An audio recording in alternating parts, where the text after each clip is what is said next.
Hi, welcome along to the All Guns Blazing podcast with myself, Robbie, and the man DT. How you doing, mate? I know you ain't been too well. No, you ain't been too well this week. What's the matter? I've had that flu that's been going around, haven't I? Yeah. And obviously, with Stay far, man. with what's wrong with me and that, it kind of hits me a little bit. Man's mashing up the studio and everything to try and I'm trying to distance, you know what I mean? But no, I'm heavily dosed up. And I got a bit of difference to my voice in a way. Yeah, sexy, innit? Sounds a bit effeminate, you know what I mean? You fool! Suits you, man. Yeah. So, I like that. That's like a new sound for 2018, you know? Yeah, I like that. Yeah. It doesn't matter how I sound, I still moan the same. You know what I mean? So. What did you make of the game, the Chelsea game? I mean, again, another fantastic game though for the neutral, you know. But again, but I'm not a neutral. Another draw. Yeah, another draw, man. Could have been worse. It could have been, but it could have been so much better. It's a really weird one. Chelsea had a lot of chances. We had a lot of chances. But then Chelsea can kind of feel aggrieved because they, nearly saw it out, and we can feel aggrieved because the penalty changed the game. So it's a bit of a catch-22 if you look at it, and if you're honest, draw's probably a fair reflection. Morata for Chelsea. Oh, man. I mean, people talk about Morata. I remember we was talking with Chelsea fans about the comparison between Morata and Lacazette. By the way, Lacazette didn't have a great game, but I thought Lacazette's link-up play and the way he had a couple of chances where he turned the Chelsea defence. The turn that he had, that turn and shot was good, where Courtois pulled off a great save. But I still, I don't know. I just think he needs a goal. Bit more. He just needs a goal. But I feel that if he would have had those one-on-ones, he'd have buried them. I feel that, I mean, he did have a chance, though, where he just had Courtois to beat, but Courtois was on him really quickly. He's not getting those clear-cut chances. I think Lacazette's better than Morata. Morata, for me, is not clinical enough. I think he's a good player, but not clinical. I think Chelsea's biggest mistake was selling Diego Costa. Yeah. I was much more frightened of Chelsea when they had Costa in the team. Diego Costa would have buried us last night. Yeah, I feel so. Simple facts. So I feel that the only reason why Costa went was because of his fallout with Conte. Conte asserted his power. You or me, bye-bye. And I think Chelsea will live to regret that. The problem at Arsenal at the moment is defending. Again, at the moment. Well, we've had the same problem for years, and it is really frustrating that we so good going forward. I think going forward, every team in the Premier League is fearful of Arsenal. The attacking players that we have. We've got goal scorers, even when you look at the bench and that, and I mean, I know people even stick to Walcott and Welbeck and that, but if you're an opposition team and you can see those sort of players that can even come off of the bench even, Arsenal have always had a lot of really good attacking players, but the problem is we give up goals so easily. I mean, the second goal against Chelsea, where Alonso scores, Mustafi, he's got to do better there. He's standing still. Also, Maitland-Niles, I thought Maitland-Niles, who'd had a great game up until then, I was really praising him. One slight switch off where he loses Zappacosta, and Zappacosta puts in a great ball. But that's it. When you're playing against those real top quality players, and that's what happens. I don't know with Arsenal, we just cannot defend. No, and then the thing was Mustafi, he was static, let the man run across him, and then he stands there with his hands out wide going, what's going on? Yeah. Like, what are you doing? Like, no, look at yourself. Why are you not on your toes? You should know what's around you. Yeah. But you don't. It's schoolboy defending, and it's the same every single week, every season. I'm bored of saying it. I don't know how many more times we have to say it. I mean, it's January now, the January transfer window, and for me, we still have not addressed a problem that since Gilberto left Arsenal, how many years ago? That's over 10 years now. How many years is that? Gilberto and Vieira, and we've never really addressed... Well, Vieira left, and then we had Gilberto, and you're still solving that problem for a while. But we've never had really a commanding centre-back either, since the Sol Campbell days. Yeah. Koscielny's been in there, and yes, he's been a great servant, and there's times when he's just been really, really good. But he's not a leader. You need he's not a leader. Koscielny and a leader next exactly. to him. You need a leader next to him. And it's, Koscielny would have been brilliant next to Sol Campbell. The reason why Kolo Touré was so good, because he was next to Sol Campbell. If you put Kolo Touré from the Invincible team next to Mustafi, mistakes. Exactly. Yeah, you're right. You know what I mean? So we needed one. And no defensive shield. If there's a defensive midfielder of top quality who says, like Kante, who we could have got, by the way, right? Like Kante, he's there in that defensive midfielder position, and then, you allow Ozil and Wilshere to go and do their thing. Yeah. But it doesn't happen. It never has done, and I don't think that Arsene Wenger's ever going to address this situation. He never will. It's baffling. Because it's been so many years, Robbie. It's not like... It's baffling how he doesn't realise it's a problem. Do you know what it is? It's because it's Wenger's way. No one else's way. If you don't like his way, then it's bye-bye. And that's as simple as that. At the end of the day, the best story of summing up the defenders, right, was something that I actually read from Ray Parlour, right? Do you remember Stepanovs?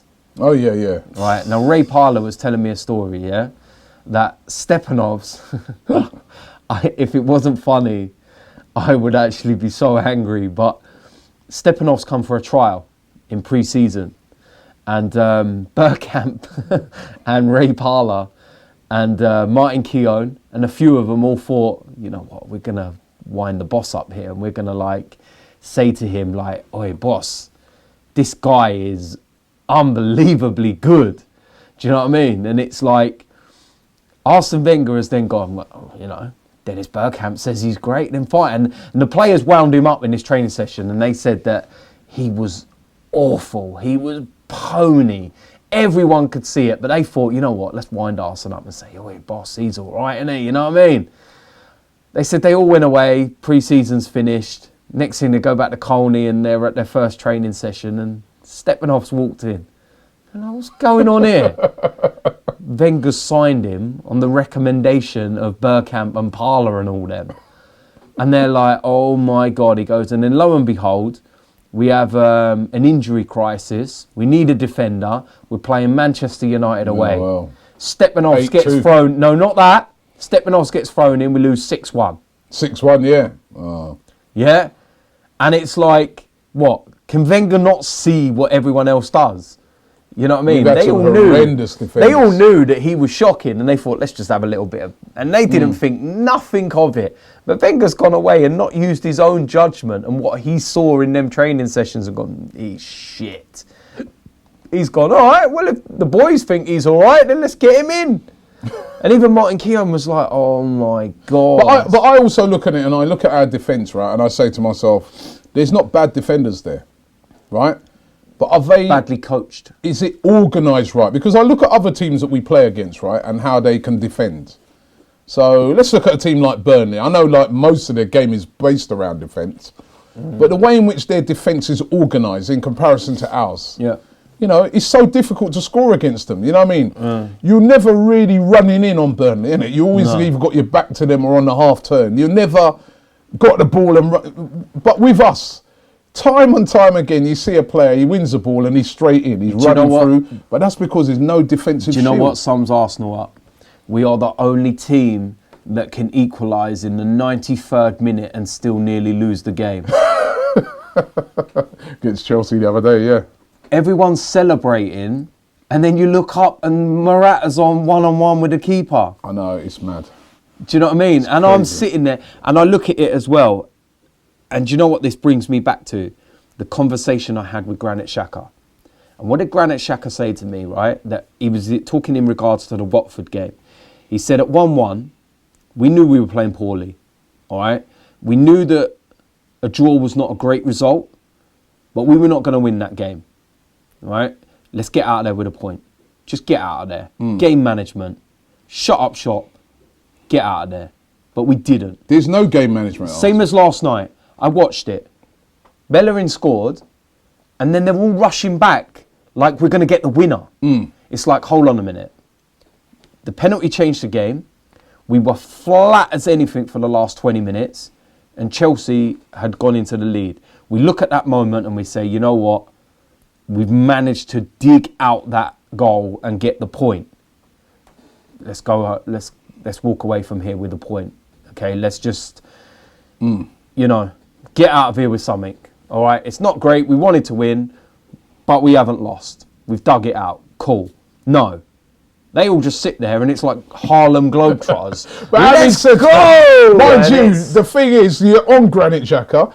Right at the end now, we got a chance. We've got about 4 or 5 players running through on goal. He's just got to pick one of them out. We catching Chelsea on the counter-attack and he overhits the... I mean, come on. I know, but... We could have won the game. No, because the ball that it was being played through to was Danny Welbeck. Listen, I have no confidence in him still play it one-on-one. through. Give him a chance. No, I know that. I know. But at the end of the day, like I said, at that point, we need to just take that. How were we so wide open in the 94th minute? We've just equalised, and we are it wasn't. We are like the Harlem Globetrotters when it comes to defence. The gap between our defenders. Do you know what I mean? It was huge, and I'm just sitting there like, oh my God. I'm wondering if they should. You ever watched American sports, like American football? Or the other day I went to, a couple of months ago, I went to the basketball. And they played. You shot off over to New York, weren't it? Shut up. They play this. They play this thing, right? They'll have like a little organ.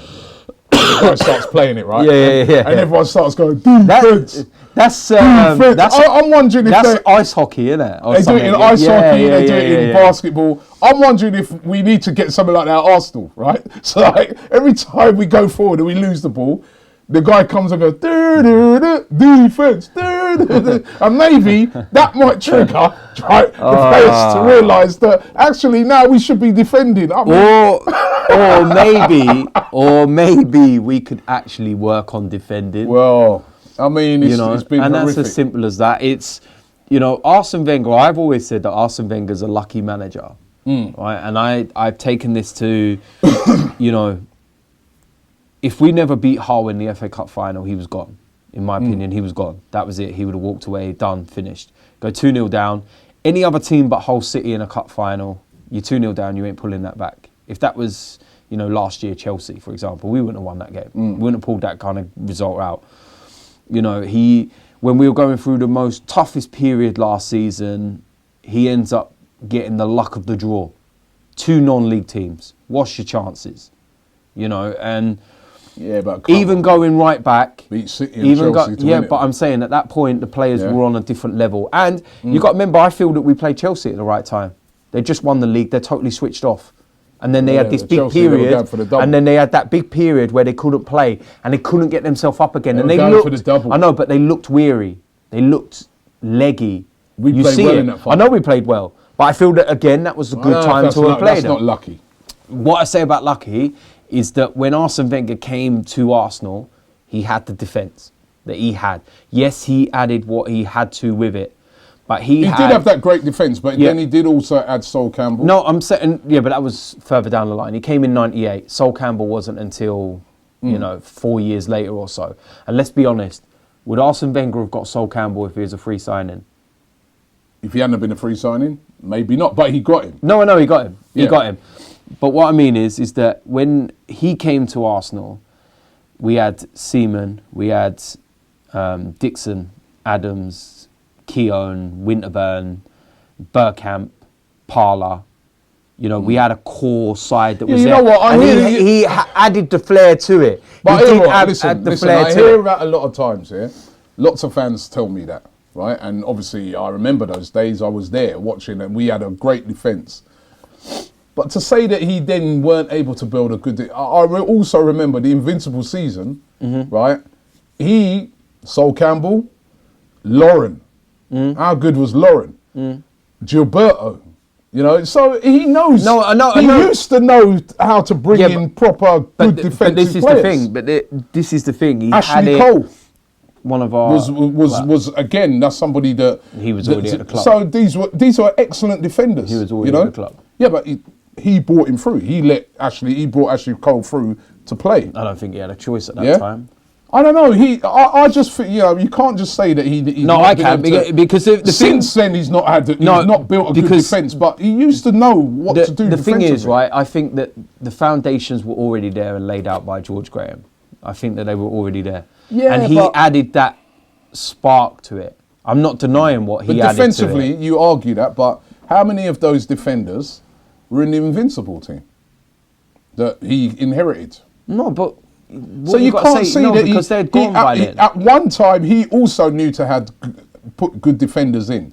Ashley Cole, Lauren, Sol Campbell. He knew about defence. But what you've got to remember as well. But then what he's done since that is like he's just thrown that all out of the window. He used to have big players. He's just dumped all but that. what you got to remember as well is that you talk about the Invincibles, but for as good an achievement as it was, we still lost to Chelsea in the quarterfinals of the Champions League. We still lost to Man United in the semi-finals of the FA Cup. We still lost to Middlesbrough over 2 legs in the semi-final But we won the league. Of the League Cup. And yes, we did win the league. We won the league. We That's did what win we the all league. want right now, But I isn't it? feel that a lot of that is down to our forward line because it was so good. But we it was won so the good. league. What do you no, I want know that, right but now? I'm What saying. you keep moaning but about? I'm saying. But What I'm do you saying, keep moaning about? I'm You want to win the saying league, don't you? Our forward line was so exceptional, and the league was not as competitive as it is now. But our forward line now is exceptional. Not But like we- then. Not Not then. like then, but at the moment, No. I feel. Well, I was chatting to Flex, funny enough, this morning, and he said to me, he goes, "Boy, you know what? I think you've got one of the best forward lines, right?" That's but we funny. can't- That's not what he says when he tries texting me trying to wind me up. But we can't defend. No, we can't. We can't defend, like you said. You answer me this, right? It's like if we had, for example, our Invincibles forward line now, Henry, Bergkamp, Perez, Lundberg, right? That forward four in this current team with that current defence, Still would we be win the some- league? No. No. Exactly, that's what I'm saying. No. So that's what I'm saying. It's defence. He's not. He had a good defence then that he built. When people say he's never been able to build a good defence, he built that defence for that invincible I think team. that defence was good at that But time. once that defence and defensive midfielder in Vieira and Gilberto and all those guys left or retired, and once we lost Ashley Cole and Campbell retired and all that, and those guys got old, he's never ever replaced them players with the proper. We've still not to this day built a good defence. Do you know what the and problem a good is? defensive midfielder in front, and that is why Arsenal have not won the league. I think it's simple. One of the problems Arsene Wenger had was that he tried taking someone else's mould. He had his own, DNA, his own thing, which was the big, powerful players. And then he tried turning us into Barcelona, Spain, with the little, tiny, creative players. So he went from big, powerful, absolute nasty players that would just walk through walls for you to these little, skillful, beautiful players like Santi Cazorla. I love the guy. But Santi would be great if he had a Vieira next to him. Yeah, you've got to put players behind these guys that make these guys play. That where you're not reliant on those guys doing defensive side of their games. Put the people behind them that will do that job. And that is his failure. And at the end of the day, you got to think at one point he was using Santi Cazorla as a defensive midfielder. I'm sorry, come on now. You know what I mean? Santi, love the guy. He's an absolute genius and probably one of the best two-footed players you're ever likely to see in the Premier League era. But he's not a defensive midfielder. Come on. Do you know what I want to ask you? Right. So one of the things that have been very controversial over the past couple of games in particular. Wenger? You were very, not Wenger, you were very vocal on it the other night against Chelsea. You said that you felt that was never a penalty. No. I stand by it. That Hazard cheated. Yeah. I've watched it back actually. There is a bit of contact. I can see why the referee did give it. I started looking through the comments of your video. Chelsea fans in particular Chelsea fans going in hard on you, saying, what the hell is DT talking about? It was a penalty. But Wenger didn't feel it was a penalty. Hazard really made a meal of it. Never a penalty. You didn't think it was a penalty? Never a penalty. Never a penalty. He exaggerated contact. People need to understand something. Contact does not mean foul. Okay? It's a contact sport. There is allowed to be contact. Okay? Bellerin and Hazard both went for the ball at the same time. There was millimetres between who got there and what. Okay? Was there enough contact to warrant the way Hazard went down, the exaggeration, and to did he? But was it a foul though? No. Because Bellerin didn't get the ball, did he? He caught the man. So is that not a foul? It was the most minute tap on the underneath of his foot. But is it a foul though? No, it wasn't a foul. Because if you don't get the ball and you kick the man, it's a foul, isn't it? No, it wasn't a foul. It was Hazard's just exaggerated it to make sure. No. It was not a foul. If there was sufficient contact, Hazard would not have had to exaggerate. Simple. If you've been caught, you don't have to exaggerate it. It's a foul. But he had to exaggerate it because there was nothing there to warrant a foul. Hazard's standing foot, right? He bent it, right? This was a foot that was planted, okay? He bent it, done the whole throw yourself thing. Rolled over, hold his shin. And then held his shin. You were not kicked on the shin. I asked this question last night to Chelsea fans. If you say that he was kicked on the foot, fine. If you say it was a foul, fine. Tell me why Hazard rolled around holding his shin. Did you think it was a dive though? Yes. Yeah, of course it was. Because he's exaggerated it, but is it a dive? There. Right. Now, the very first person, this new rule that the FA have got about going back and retrospective dive. Now, the first person to get done by this, right, was Niassi against Crystal Palace. Niassi, Everton. Yeah. Coincidentally, I remember that one. Who was the referee? Taylor. Anthony Taylor. Right. Now, the commission, the report by the commission, right, have said this. This was their report. The arching of the back and the collapsing of both legs was simply not consistent with the amount of force exerted upon him by Mr. Dan. Right? They're basically saying there was contact. He was, contact by the player, but he exaggerated it. All right? And he exaggerated it to an extent that it deceived the referee. Right? So do you think that... Right, and it says, and in an exaggerating the effect of the contact made by himself and Mr. Dan, Mr. Niassi deceived the referee, and this led to a penalty being awarded by the referee. There is no difference to what Niassi done and Eden Hazard done. He exaggerated contact, he lied about contact, like where it was, to deceive the referee. But was it a foul though? No. It's a hard one. Do you reckon they'll take action? No, because they've got no balls. And they've really got it in for Wenger. They got it in for Wenger more than me. Do you think because Wenger's been really vocal about refereeing decisions. I mean, he's probably going to get a stadium ban and everything. This is what makes me even think that he's going at the end of the season even more. Because he's going all guns blazing like, notice I'll put that in. Yeah. But he's gone in on the referees, hasn't he? He's like, ban me. I don't care. I'm going at the end of the year anyway. I made a little list of some of the you sure you didn't need A4 paper?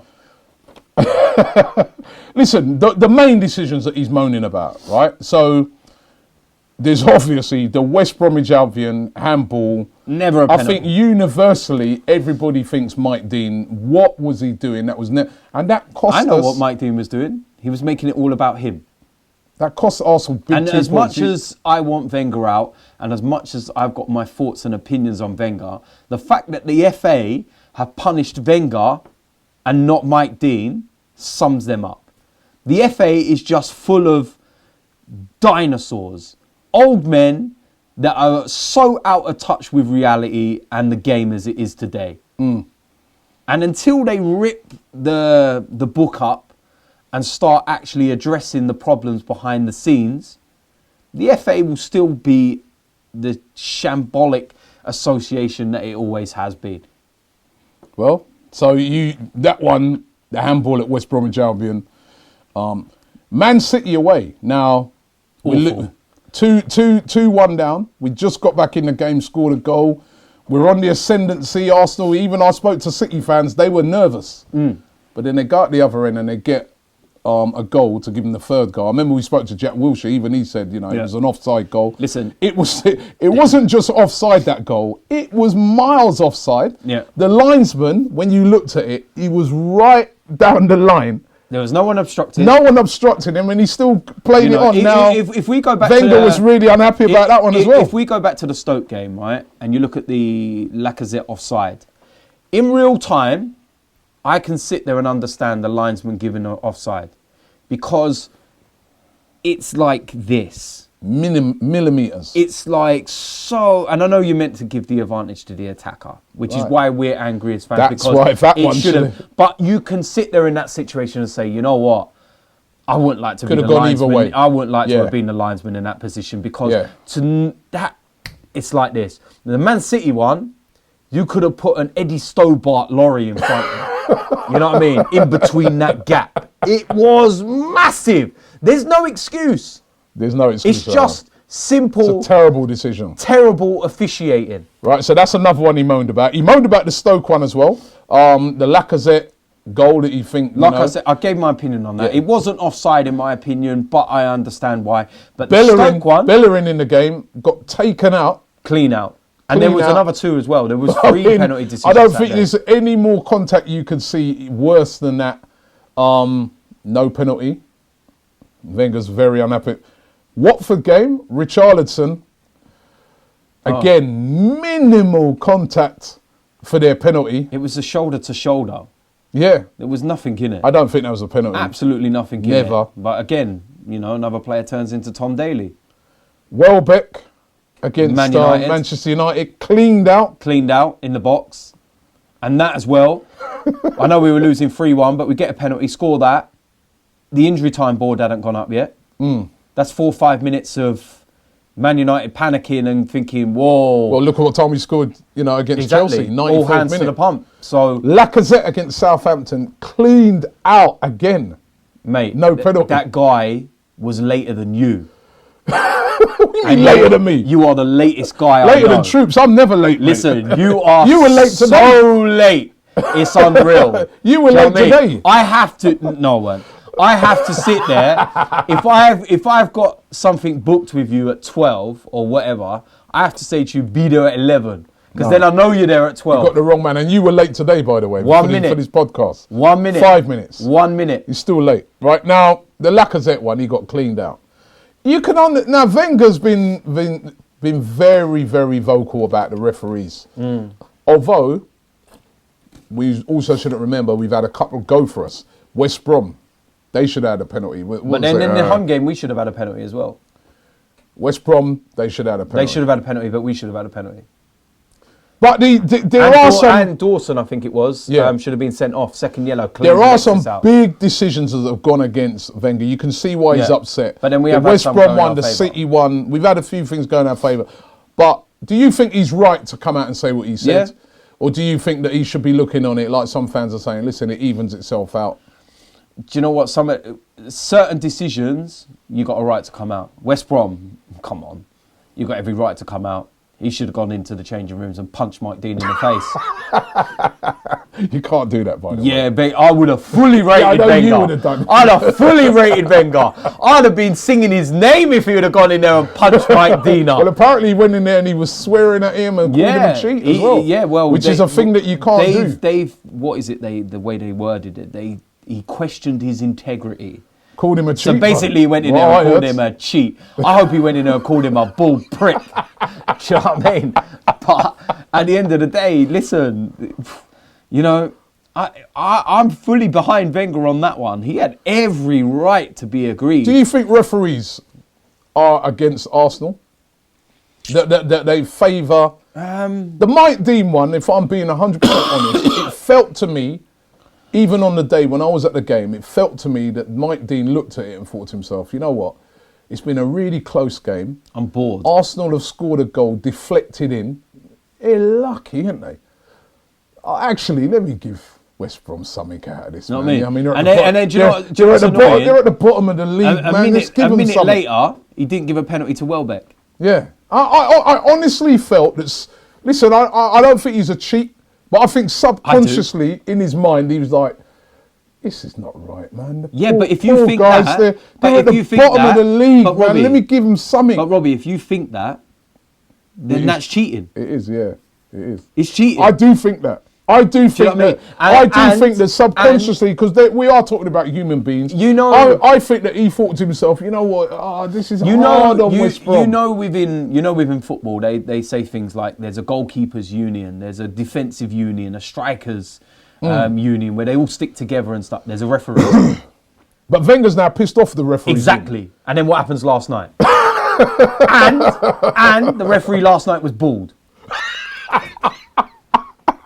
So I reckon Wenger might have gone in there and called him a bald prick. So bald and he filtered down. Bald referees are against referees. Or maybe the referee watched my interview where I called Mike Dean a bald prick. And he thought, yeah, see that DT? Bald, yeah? All right. It's not my fault my hair don't grow.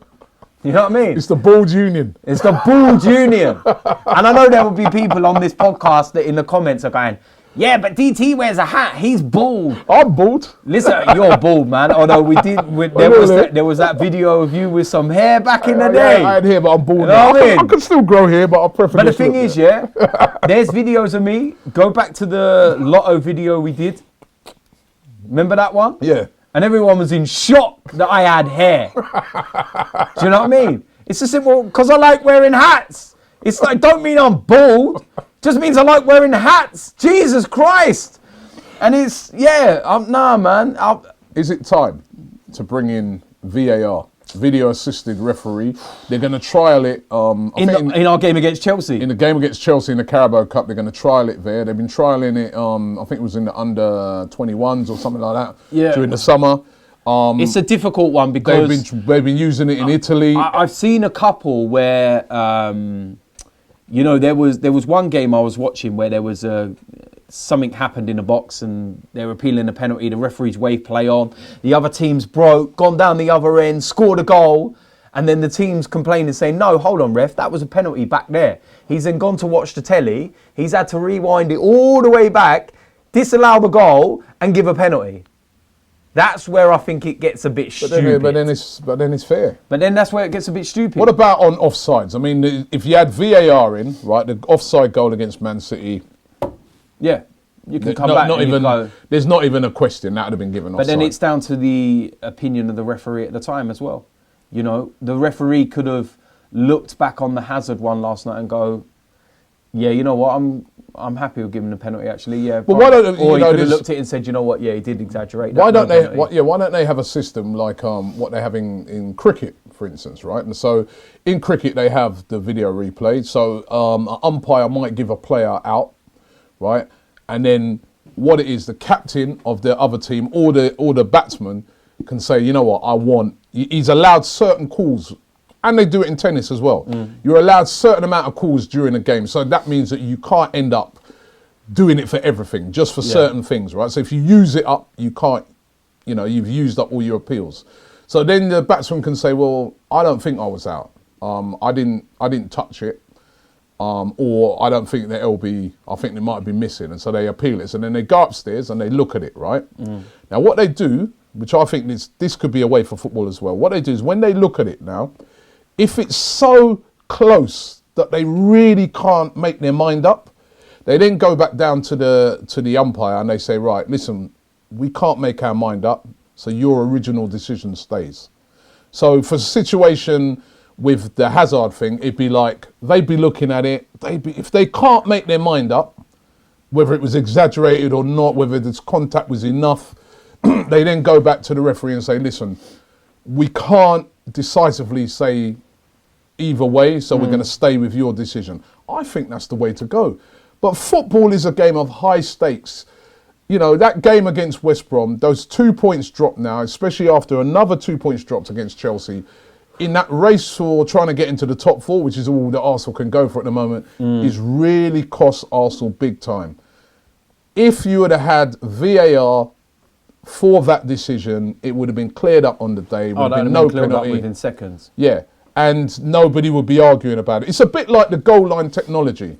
Lots of people used to moan, I don't want it, it's going to ruin the game. You know what I mean? We like it, talking points and all that. That's coming now, goal line technology.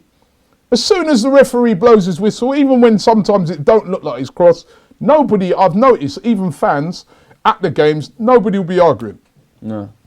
Everyone's just like, it must have, because the video technology show. That's why last night when Alexis hit the post twice, the first thing I did was look at the referee. Yeah. And I was like, and then the moment he never gave it, you're not even arguing no more. But before that technology came in, you'd be like, ref!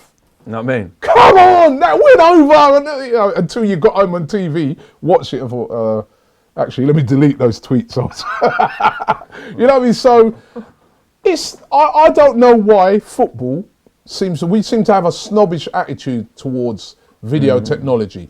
Cricket uses it, rugby uses it, tennis uses it. All of them use it very well. Do you know what as well? I think the referees should be camered and mic'd up.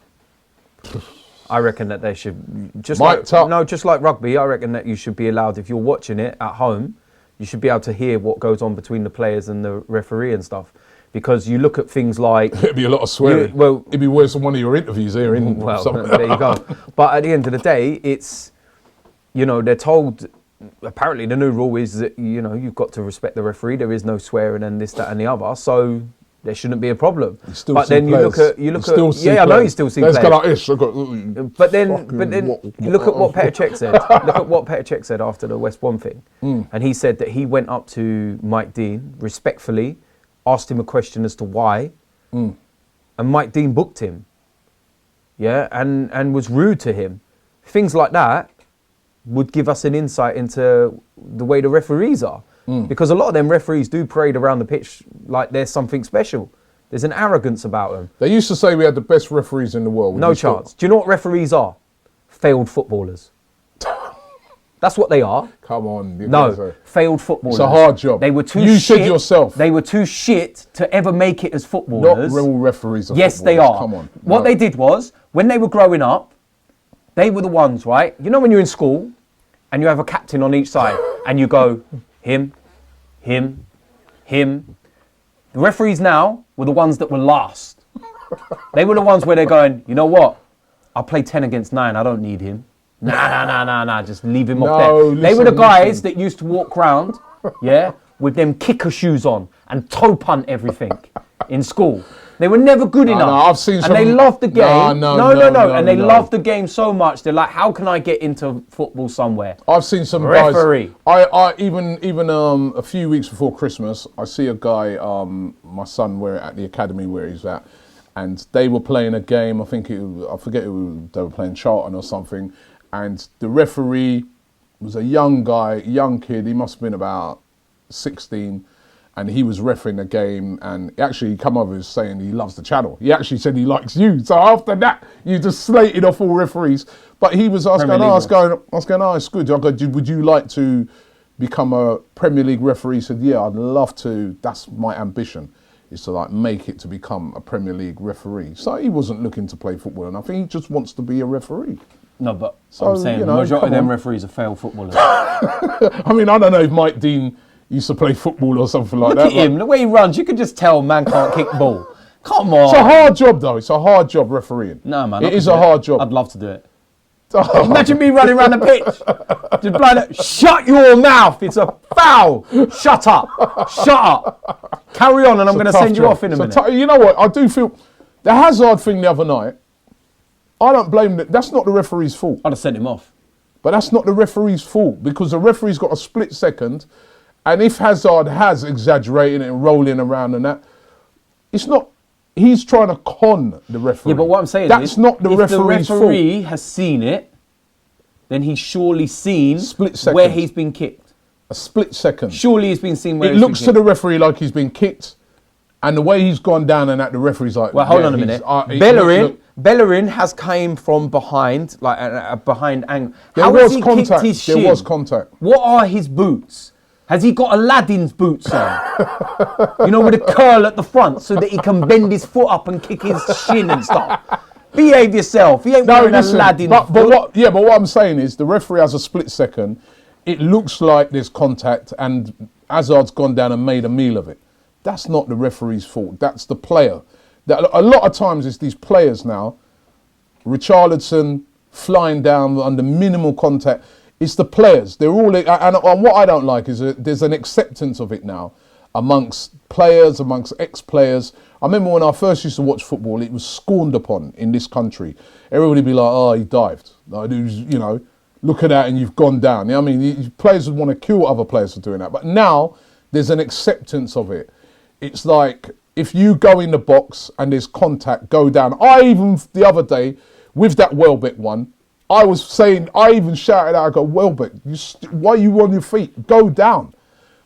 Even me, who I don't like it, even I'm telling my own players to do it. If that had been an Arsenal player yesterday that had gone down like that, I'd have probably said, yeah, you know, you won it, mate. We all are starting now to have this acceptance. We're all guilty of it. We're having an acceptance that diving is now part of football. If you get minimal contact in the box, go down and try and win a penalty. It's part of the game. I heard Alan Shearer, your friend, saying it, that, you know... Another ball guy. Go down. Go down, he said. You know what I mean? If I had felt that, I'd have went down. It's cheating. It is. And that's not the referee's fault. That's the players. But then that's the why... The players out on the pitch. That's why... Even managers are telling them to do it, and this is the problem. But then that's why the FA brought this new rule in. And if they're going to bring a new rule in, then implement it. Do something about it. At the end of the day, Eden Hazard exaggerated contact. He grabbed a part of his body that was not touched. That is faking. It's cheating. You've grabbed a part of your body that was not touched. Why? Why?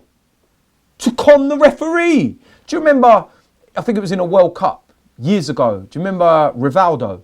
Do you remember he was standing by the corner flag and he was leaning down by the corner flag waiting, and one of the players come over and kicked the ball at him and it hit him in the knee area by his hand. Yeah. And he grabbed his face. I remember that. That was disgusting.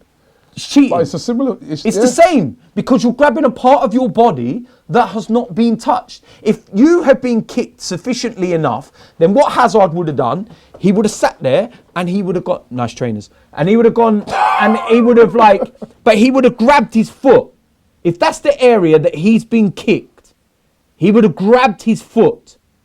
Do you know what I mean? And that would have been the area that was where the pain was. You grab your foot because that's where you've been kicked. But he knew there was not sufficient contact. So the first thing he done was grab his... And it was up here near the knee. It wasn't down here near the ankle or anywhere close to where you got... Well, that's quite close to where you got kicked, you know. It was here. Why did you do that? Because you were conning the referee. Simple. Okay, you know what? I want people to, you know, comment on this. What do you think? Do you think it was a foul? Do you think he conned the referee? Do you think... There's no other reason, Robbie. Do you Robbie. think the referees are no good? Why do you grab a part of your body that's not been touched? Seriously. Why do you grab a part of your body that's not been touched? Think the referees will be kinder to Arsenal now? No. Probably not. You know, it's like when you see players do it, yeah? You know, like when there's a 50-50 in corners and this and that, and you see a player get contact in the chest area and stuff like that, and then they go, oh, and they start rolling around and holding their face, trying to get someone sent off and trying to win a penalty or a free kick or whatever.